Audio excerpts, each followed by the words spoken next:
ሐምሌ 22 ቀን 1928 ዓመተ ምህረት 8 ወታደሮች በስተጀርባቸው 20 እርምጃ ርቀው ተንበርክከው በተጠንቀቅ ቆሙ። ወዲያው አዛዡ ተኩስ በማለት ትዕዛዝ ሲሰጥ 8ቱም ተኩሰው መቷቸው። ነገር ግን በ8 ጥይት ሳይሞቱ ቀሩ። መሞታቸውንና አለመሞታቸውን ለማረጋገጥ ዶክተር ተጠራ። ዶክተሩም እንዳልሞቱ አረጋገጠ።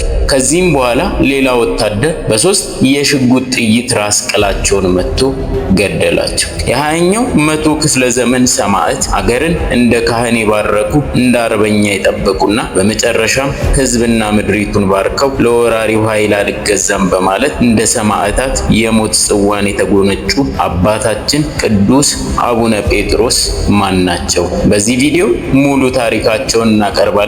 እስከ ቪዲዮ መጨረሻ ድረስ አብራችሁን ቆዩ። በ1875 ዓመተ ምህረት በሰሜን ሸዋ ሀገረ ስብከት ሰላሌ አውራጃ ፍቼ ከተማ ተወለዱ። ወላጆቻቸው እድሜያቸው ገና በወግ ለትምህርት ሳይደርስ ወደ ደብረ ሊባኖስ ገዳም በመውሰድ ባህታዊ ተድላ ለተባሉ መምህር አደራ ሰጥቷቸው በዚያ ገዳም የንባብ ቤቱንና የዜማውን የትምህርት ደረጃዎች በሚያስገርም ሁኔታ በአጭር ጊዜ አቀላጥፈው በመጨረስ ገና በልጅነት የዕድሜ ደረጃቸው 3ኛውን የቅኔ ትምህርት ጀምረው በአጭር ጊዜ ሙሉ ቤት ተቀኙ። ይህንን የቅኔ ትምህርት ለማስፋፋት በምዕራብ ጎጃም ሀገረ ስብከት ወደሚገኘው የቅኔ ትምህርት ማዕከል ዋሸራ ተሻግረው ለመምህርነት የሚያበቃውን ትምህርት ፈጽመው አስመሰከሩ። ከዚያም ከቅኔው ድማ ጎጃም ወደ ዜማው አዝመራ ጎንደር ተሻገሩ። እዚያም እንደ ቅኔው ሁሉ እስከ ማስመስከር ባይደርሱም የዜማውን ትምህርት በአጥጋቢ ሁኔታ ቀጸሉ። ከጎንደር በወቅቱ ወሎ ቦሩ ሜዳ ከተባለው ቦታ ላይ ወንበር ዘርግተው የመጽሐፍትን ምስጢር በየአይነቱ ሲመግቡ ወደ ነበሩት ስመጥሩ መምህር አካለ ወልድ ዘንድ በመሄድ ዋና ዋናዎችን የመጽሐፍት ትርጓሜ ትምህርቶች ማለትም ብሉያትን፣ ሐዲሳትንና ሊቃውንትን በብቃት ተማሩ።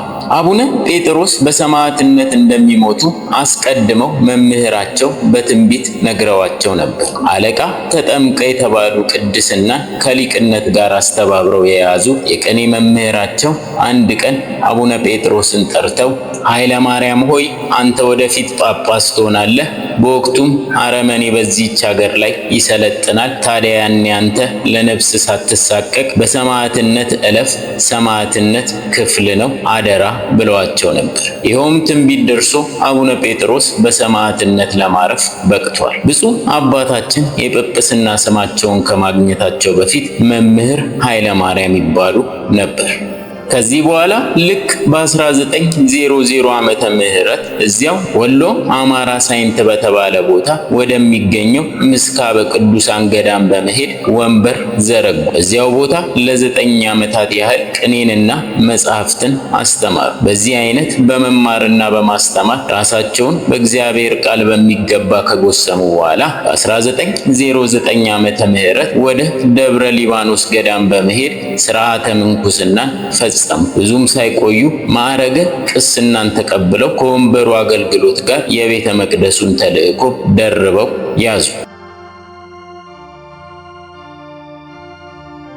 በ1910 ዓመተ ምህረት መምህር ኃይለ ማርያም ተብለው በደብረ መንክራት ምሁር ኢየሱስ ገዳም ተሾሙ። ከ6 ዓመት በኋላ እንደገና በዝዋይ ደብረ ምህረት ቅዱስ ገብርኤል ገዳም በመምህርነት ተሾሙ። በ1919 ዓመተ ምህረት ደግሞ ወደ አዲስ አበባ በመምጣት የመንበረ መንግስት ቅዱስ ማርቆስ መምህርና በቤተ መንግስት የግርማዊ ቀዳማዊ ኃይለ ሥላሴ አበንስሐ ሆኑ። የግብጽ ቤተክርስቲያን ከ1600 ዓመታት በኋላ የኢትዮጵያ ኦርቶዶክስ ተዋሕዶ ቤተክርስቲያን በእውቀት መንፈሳዊ ከእርሷ ተወልደው በእቅፏ ውስጥ ባደጉ ኢትዮጵያውያን ጳጳሳት እንድትመራ ፈቃዷን ስትገልጽ ከተመረጡት አባቶች መካከል አንዱ በመሆን ግንቦት 18 1921 ዓመተ ምህረት በእስክንድሪያ መንበረ ማርቆስ ቤተክርስቲያን ማዕረገ ጵጵስናን ተቀበሉ። ከዓመት በኋላ አቡነ ጴጥሮስ ጳጳስ ዘምስራቅ ኢትዮጵያ ተብለው ብለው በያኔው መንዝና ወሎ ሀገረ ስብከት ተሾሙ። ብፁዕ አባታችን ቅድስት ቤተ ክርስቲያንና ቅድስት ሀገራችንን በጸሎታቸው ሕዝቡን በትምህርታቸው እየጠበቁ በተጋድሎ እየኖሩ ሳለ አረመኔው የኢጣሊያ ፋሺስት በ1928 ዓመተ ምህረት በኢትዮጵያ ላይ የግፍ ጦርነትን አውጆ ሕዝቡን በግፍ ይገድል ዘንድ ቤተ ክርስቲያንን ያቃጥል ጀመረ። በየገዳማቱ እጅግ በርካታ ካህናትና መነኮሳት ተገደሉ። ብርቅዬ የቤተ ክርስቲያን ቅርሶች ተዘረፉ። አቡነ ጴጥሮስም ይህንን ግፍ በማየታቸው ከሀገራችን አርበኞች ጋር በመሆን በጸሎታቸው ሊዋጉት ተነሱ። አባታችን ቀዳማዊ ኃይለ ሥላሴን ተከትለው ወደ ሰሜን ጦር ግንባር ማይጨው ዘምተዋል። ፋሽስቱ በማይጨው በመርዝ የተደገፈ ጦርነት ከማድረጉ የተነሳ የኢትዮጵያ ሰራዊት ሲበታተንም ከንጉሠ ነገሥቱ ጋር ወደ አዲስ አበባ የተመለሱት አቡነ ጴጥሮስ ወደ ደብረ ሊባኖስ ሂደው ለሀገርና ለነጻነት መሞት ቅዱስ ተግባር መሆኑን ለሰላሌ አርበኞች በሚገባም አስተምሯል። በደብረ ሊባኖስ ጫካዎች ውስጥ መሽጎ የነበረው የነ ደጃዝማች አበራ ካሳ አርበኛ ጦርና በሸንኮራ በኩል መሽጎ የነበረው የነ ፍቅረ ማርያም አርበኛ ጦር እንዲሁም በምዕራብ ይመራ ከነበረው የነ ደጃዝማች አባ ነፍሶ ጦር ሶስቱ በአንድ ጊዜ ወደ መሃል አዲስ አበባ በመግባት አዲስ አበባ ላይ መሽጎ የነበረውን ፋሽስትን ለመውጋት ታቀዱ የነበረው ዕቅድ በመረጃ ክፍተት ምክንያት ውጤታማ ሳይሆን ቀረ።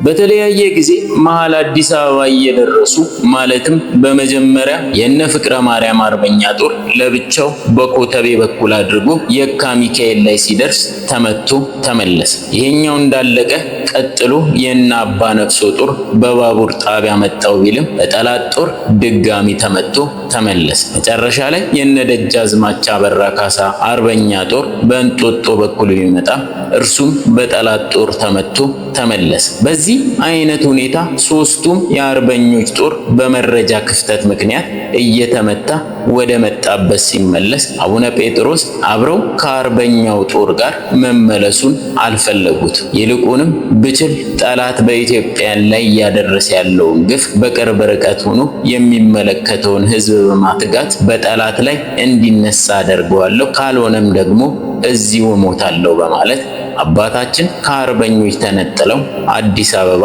ቀሩ። ይሁን እንጂ ጠላት በመላዋ ከተማ ያሰማራቸው ባንዳዎች አባታችንን እንዳሰቡት ሊያንቀሳቅሷቸው አልቻሉም ነበር። በመሆኑም አባታችን የአገሬን ሕዝብ ለጠላት እንዳይገዛ በአደባባይ አውግዤ ጠላትን ረግሜ በሰማዕትነት ባልፍ ይሻለኛል ብለው ራሳቸውን ለጠላት አሳልፈው ለመስጠት ወሰኑና የፋሺስት ኢጣሊያን ደራሴ ለሆነው ለራስ ኃይሉ ሄደው እጃቸውን ሰጡ። እርሱም ብፁዕ አባታችንን ወስዶ ለግራዚያኒ አሳልፎ ሰጣቸው። ግራዚያኒ ግማሽ ቀን ባልሞላ ጊዜ ውስጥ እንዲገደሉ ወሰነባቸው። አቡነ ጴጥሮስ በፈቃዳቸው እጃቸውን አሳልፈው ከሰጡበት ጊዜ ጀምሮ በጠላት የጥይት ሩምታ በሰማዕትነት እስካለፉበት ጊዜ ድረስ የነበረውን ሂደት ኮር የሬ ዴላ ሴራ የተባለው ጋዜጣ ወኪልና የምስራቅ አፍሪካ ዜና መዋዕል አዘጋጅ የነበረው ፖጃሌ የተባለው ጋዜጠኛ ሰኔ 15 ቀን 1936 ዓመተ ምህረት በአዲስ አበባ በነበረ ጊዜ በአቡነ ጴጥሮስ ላይ የተሰጠውን ፍርድና የተፈጸመውን የግፍ ግድያ ባየውና በተመለከተው መንገድ እንደሚከተለው ጽፎ ነበር። ሐምሌ 22 ቀን 1928 ዓመተ ምህረት አቡነ ጴጥሮስ ተይዘው ወደ ግራዚያኒ ቀረቡ። በዚህ ጊዜ አቡነ ቄርሎስ የተባሉት ግብፃዊ ጳጳስ ቀርበው ለእስክንድሪያ መንበረ ፓትርያርክ ርቤት ሳታሰማ በአቡነ ጴጥሮስ ላይ አንዳች ነገር ማድረግ አይገባም ሲሉ ለግራዚያኒ ነገሩት። አቡነ ቄርሎስ ይህን ማለታቸው በዲፕሎማቲክ ደረጃ ለዓለም ለማሰማትና የአቡነ ጴጥሮስን ሕይወት ለማትረፍ አስበው ነበር። ነገር ግን ግራዚያኒ የአቡነ ጴጥሮስን የሞት ፍርድ እንኳንስ እስከ ግብፅ ከአዲስ አበባ ውጪ እንኳን ከመሰማቱ በፊት በግማሽ ቀን እንዲፈጸም መመሪያ አስተላለፈ። ወደ ምስራቅ አፍሪካዋ ዜና መዋዕል አዘጋጁ ወደ ፖጃሌ ዘገባ እንመለስና የአቡነ ጴጥሮስን መልካቸውንና ተክለ ቁመናቸውን እንዲህ በማለት ይገልጿል። ብፁዕ አቡነ ጴጥሮስ ቁመታቸው ረዘም፣ ፊታቸው ዘለግ ያለ፣ መልካቸው ጠየም ያለ፣ አዋቂነታቸውና ትህትናቸው ከገጻቸው የሚነበብ ሲሆን በዚህ ጊዜ ለብሰውት የነበረው ልብሰ ጵጵስና ጥቁር ካባ ያውም በጭቃ የተበከለ ነበር። በዚህ ሁኔታ ብፁዕ አቡነ ጴጥሮስ ወደ ችሎት ቀረቡ ይላል። ለፍርድ የተሰየሙት ዳኞች 3 ሲሆኑ እነዚህም ጣሊያኖችና የጦር ሽማምንቶች ናቸው። መካከለኛው ዳኛ ኮሎኔል ነበር። የቀረበባቸውም ወንጀል ሕዝብ ቀስቅሷል፣ ራስዎም አምጿል፣ ሌሎችንም እንዲያምፁ አድርጓል የሚል ነበር። ዳኛውም ካህናቱም ሆነ የቤተ ክህነቱ ባለስልጣኖች ሊቀ ጳጳሱ አቡነ ቄርሎስም የጣሊያንን መንግስት ገዢነት አምነው አሜን ብለው ሲቀበሉ እርሶ ለምን አመፁ? ለምን ብቻውን አፈንጋጭ ሆኑ? ሲል ጠየቃቸው። ብፁዕ አቡነ ጴጥሮስም በቆራጥነት የሚከተለውን መለሱ። አቡነ ቄርሎስ ግብፃዊ ናቸው። ስለ ኢትዮጵያና ስለ ኢትዮጵያውያን የሚገዳቸው ነገር የለም። እኔ ግን ኢትዮጵያዊ ነኝ፣ ኃላፊነትም ያለብኝ የቤተ ክርስቲያን አባት ነኝ። ስለዚህ ስለ ሀገሬና ስለ ቤተ ክርስቲያኔ እቆረቆራለሁ። ከዚህ በቀር ለእናንተ ችሎት የማቀርበው ነገር የለኝም። ለፈጣሪዬ ብቻ የምናገረውን እናገራለሁ። እኔን ለመግደል እንደወሰናችሁ አውቃለሁ። ስለዚህ በእኔ ላይ የፈለጋችሁትን አድርጉ፣ ነገር ግን ተከታዮቼን አትንኩ አሉ። ይህንንም ብለው በጥይት ተደብድበው ሲገደሉ እንዲመለከት ተጋብዞ ለተሰበሰበው ሕዝብ የሚከተለውን ሕያው መልእክት አስተላለፉ። አረማዊ የሆነው የፋሽስት መንግስት ቤተ ክርስቲያንህን ለማቃጠል፣ ሕዝበ ክርስቲያንን ለመግደል፣ ሃይማኖትን ለማጥፋት፣ ታሪካችንን ለማበላሸት የመጣ ነው እንጂ በጎ ለመስራት ስላልመጣ ለዚህ ግፈኛ አትገዙ። ስለ ውድ ሀገራችሁ፣ ስለ ቀናች ሃይማኖቹ ተከላከሉ። ነፃነታችሁ ከሚረክስ ሙታችሁ ስማችሁ ቢቀደስ ታላቅ ዋጋ ያለው ክብር ታገኛላችሁ። የኢትዮጵያ ሕዝብ ለዚህ ጠላት እንዳይገዛ አውግዣለሁ። የኢትዮጵያ መሬት ጠላትን ብትቀበል የተረገመች ትሁን፣ በፈጣሪ በኢየሱስ ክርስቶስ ስም የተገዘተች ትሁን ብለው አወገዙ። ጣሊያናዊው ጋዜጠኛ ቺሮ ፓጃሊ እኚህ ጳጳስ ሐቀኛ ነበሩ፣ ነገር ግን ታዞ የመጣው አስተርጓሚ ዳኞች የሚሉትን ብቻ ከማስተርጎም በስተቀር ጳጳሱ የሚናገሩትን ሐቀኛ ንግግር አላስተረጎመም።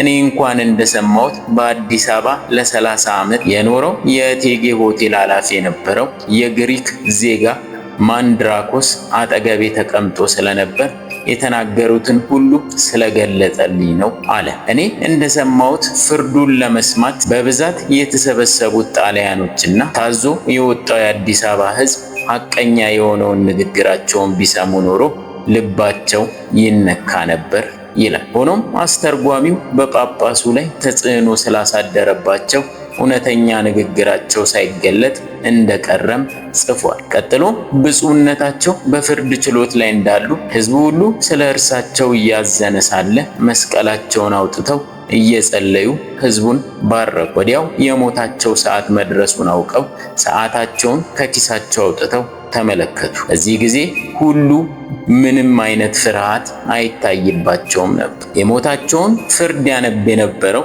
ጣሊያናዊው ዳኛ ግን ይንቀጠቀጥ ነበር። ታላቅ ፍርሃትም በፊቱ ይታይ ነበር። የሞታቸው ፍርድ ከተነበበ በኋላ የፈረዱባቸውን ዳኞች ጸልየው በመስቀላቸው ባረኳቸው። አባታችን ብፁዕ አቡነ ጴጥሮስ በችሎት ፊት ለብዙ ሰዓታት ቆመው ስለዋሉና ደክሟቸው ስለነበር ለመቀመጥ ፈልገው ዳኛውን በትህትናና በፈገግታ ጠየቁት። እንዲቀመጡም ፈቀደላቸው። በመጨረሻም የሞታቸው ፍርድ ከተነበበ በኋላ የፈረዱባቸውን ዳኞች ጸልየው ባረኳቸው። ብፁዕነታቸው እስከ መቃብር አፋፍ ድረስ ከልብ የሆነ ፍጹም የክብር ትህትና ይታይባቸውም ነበር። የሀገራቸው በጠላት መወረር፣ የህዝባቸው መገደልና መታሰር፣ የቤተ ክርስቲያናቸው መደፈር እስከ ሞት ያደረሳቸው እኚህ እውነተኛ ጳጳስ እንዲገደሉ ሲወሰዱ ጥይት አልፎ ሌላ ሰው እንዳይመታ ግንብ ይፈለግም ነበር። ሩቅ ባለመሄድ ከመካነ ፍትሑ 10 ሜትር ርቆ ግንብ ያለው መግደያ ቦታ ተገኘና ወደዚያ ተወሰዱ። ከገዳዮቹ አንዱ ፊቶን ለመሸፈን ይፈልጋሉን ሲል ጠየቃቸው። ይሄ ያንተ ሥራ ነው ሲሉ ብፁዕነታቸው መለሱ። ከመግደያውም ቦታ እንደደረሱ ወንበር ቀረበላቸውና ፊታቸውን ወደ ግንቡ ጀርባቸውን ወደ ሕዝቡ አድርገው እንዲቀመጡ ተደረገ። ከዚህ በኋላ 8 ወታደሮች በስተጀርባቸው 20 እርምጃ ርቀው ተንበርክከው በተጠንቀቅ ቆሙ። ወዲያው አዛዡ ተኩስ በማለት ትዕዛዝ ሲሰጥ 8ቱም ተኩሰው መቷቸው። ነገር ግን በ8 ጥይት ሳይሞቱ ቀሩ። መሞታቸውንና አለመሞታቸውን ለማረጋገጥ ዶክተር ተጠራ። ዶክተሩም እንዳልሞቱ አረጋገጠ። ከዚያም ሌላ ወታደር በ3 የሽጉጥ ጥይት ራስ ቅላቸውን መትቶ ገደላቸው። የብፁዕነታቸው አስክሬንም ማንም እንዳይወስደው በአስቸኳይ ከአዲስ አበባ ውጪ ማንም በማያውቀው ቦታ በምስጢር እንዲቀበር ተደረገ። በዚያች ሌሊት በአዲስ አበባ ውስጥ በየቤቱ ለቅሶና ዋይታ ሆነ ሲል ጽሑፉን ይደመድማል። ይህም ጠላት የሰጠው ምስክርነት በካቶሊካዊው መሪ ቡራኬ ሀገራችንን የወረረውን የፋሺስት ጣሊያንን ጦር አረመኔነትና በአንጻሩ የታየውን የኢትዮጵያን ሕዝብ ጀግንነት ሲያረጋግጥ ይኖራል። ብፁዕ አባታችን በአደባባይ በሕዝብ ፊት የሰማዕትነት ጽዋቸውን ሲቀበሉ ከሕዝቡ ጋር ሆና ትመለከት የነበረች አንዲት ከድጃ የምትባል እስላም ሴት ማንም ሰው ያላየውን ታላቅ ነገር እርሷ ተመልክታለች። ይኸውም አባታችን ሰማዕትነትን ሲቀበሉ የብርሃን አክሊል በራሳቸው ላይ ሲቀዳጁ ተመልክታ በዚያው እርሷም የእኚህን አባት ሃይማኖት እከተላለሁ ብላ በመጠመቅ ክርስቲያን ሆናለች። ሰማያዊ ክብርን የሚያስገኝ አኩሪ ገድል በመፈጸም የቤተ ክርስቲያን ታላቅ አለኝታ አባትና መሪ የሆኑት የዘመናችን ታላቅ ሰማዕት አቡነ ጴጥሮስን ትውልዱ የግድ ሊያስባቸውና ሊዘክራቸው ይገባል። የተባበሩት መንግስታት ድርጅት አቡነ ጴጥሮስን የ1000 ዓመቱ ምርጥ ሰማዕት በሚል መጠሪያ ሰይሟቸዋል። ላልተነገረላቸውና ላልተዘመረላቸው ለእኚህ ብርቅዬ የቤተ ክርስቲያናችን ድንቅ አባት ቅዱስ ሲኖዶስ በጥቅምት 12 ቀን 1998 ዓመተ ምህረት እኚህን ሰማዕት አቡነ ጴጥሮስ ሰማዕተ ጽድቅ ዘኢትዮጵያ ተብለው እንዲጠሩ ወስኗል። በስማቸውም መቅደስ እንዲታነጽ ፈቅዶ በመጽሐፍ ቅዱስ ትእዛዝ መሰረት ቅድስት ቤተ ክርስቲያናችን ጻድቁ በተወለዱበት ስፍራ መታሰቢያ አቁማላቸዋለች። ሲያዘክራቸው እንዲኖር መታሰቢያ የሆናቸው ዘንድም በግርማዊ ቀዳማዊ ንጉሠ ነገሥት አሳሳቢነት ሐምሌ 16 ቀን 1938 ዓመተ ምህረት በአዲስ አበባ መሃል ከተማ ላይ ሐውልት ቆሞላቸዋል። የተጋዳዩና ሰማዕቱ አባታችን በረከት ይደርብን፣ አሜን።